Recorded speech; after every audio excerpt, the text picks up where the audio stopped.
La montée de l'intégrisme est très sensible dans un certain nombre de pays, pas au Maroc. Vous êtes d'ailleurs en quelque sorte le chef religieux, donc vous pouvez bloquer en quelque sorte l'intégrisme. C'est ce que beaucoup de personnes me reprochent, disons heureusement. Alors, est-ce que vous craignez finalement que dans cette communauté immigrée en France puisse se développer l'intégrisme? Première question. Deuxième question, comment allez-vous concevoir vos relations avec un pays voisin, l'Algérie, si l'intégrisme y sévit de manière plus sévère encore? Madame, d'abord, je voudrais mettre au point, d'une façon générale, une question de dictionnaire. Il y a le fondamentalisme et l'intégrisme. Je suis fondamentaliste. Les Marocains sont fondamentalistes. Les intégristes, c'est l'école de Khomeini. C'est différent. Nous sommes des fondamentalistes. Les Algériens, eux, sont des fondamentalistes. Il n'y a pas... Tout le fils n'est pas intégriste. Ce sont des fondamentalistes dans leur majorité. Qu'est-ce qui a fait penser qu'ils étaient intégristes? Bien parce que pendant 25 ans, particulièrement sous Ben Bella et Boumediene, ils ont été sevrés de la seule identité qu'ils gardaient encore après 130 années de colonisation, à savoir l'islam.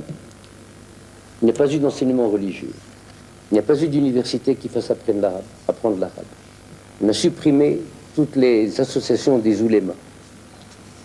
Et le peuple algérien a compris ou a pensé qu'on lui faisait perdre ce qui lui restait de son identité et qui avait résisté à 130 années de colonisation. Le fait qu'on ait laissé faire a créé un vide immédiatement qui est venu se remplir par la révolution agitatrice, démagogique, destructrice des intégristes. Mais je puis vous assurer que je connais les Algériens.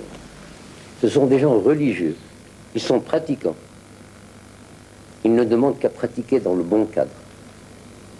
Et je pense que maintenant les responsables politiques algériens l'ont compris. Vous avez parlé de cela avec le président de la République algérienne? Est-ce que vous êtes rencontrés? Beaucoup.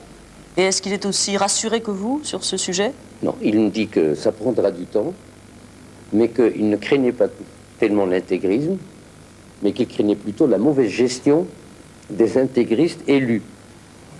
Et pour lui, cette élection, cette manipulation des affaires publiques mettrait donc ces gens-là au banc d'essai. Et on saurait à ce moment-là s'ils sont assimilés, acceptés par les populations ou pas. Sur